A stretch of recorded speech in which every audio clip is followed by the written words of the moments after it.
Je m'adresse aux hommes. Nous qui avons la semence pour procréer, faisons attention à ce qu'on fait avec notre semence. Dieu détruit les semences. Dit dans Malachie 2, le verset 3 dit quoi? Je détruirai vos semences. Détruire une semence, qu'est-ce que c'est? C'est détruire une génération.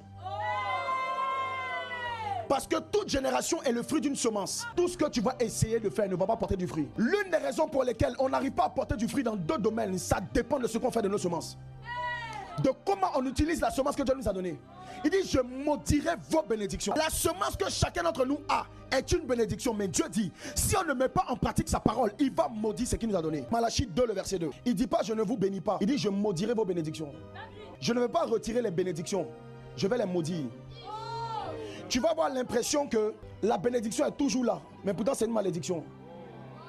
Quelque chose qui est censé être bon, quelque chose qui est censé faire du bien, va être dans ton esprit, dans ton âme et dans ton corps comme une malédiction. Verser une semence, c'est abandonner une génération. Dilapider une semence, c'est tuer une génération. Alors je parlais aux hommes, maintenant je m'adresse aux femmes. Vous qui prenez les semences, est-ce que je peux prêcher comme j'ai envie de prêcher ici? Je peux libérer comme j'ai envie de libérer. Il y a ceux qui dilapident et puis il y a ceux qui récupèrent. Sista, toi qui récupères les semences détruites, tu acceptes de recevoir ce que Dieu a détruit. Et quelqu'un qui accepte de recevoir ce que Dieu a détruit, c'est quelqu'un qui se détruit lui-même, malheureusement. De la même manière qu'il y a des choses que Dieu rejette, servant de Dieu, il y a des femmes qui récupèrent. Quelle folie de récupérer ce que Dieu rejette. Quelle folie de récupérer ce que Dieu a détruit. Des semences détruites.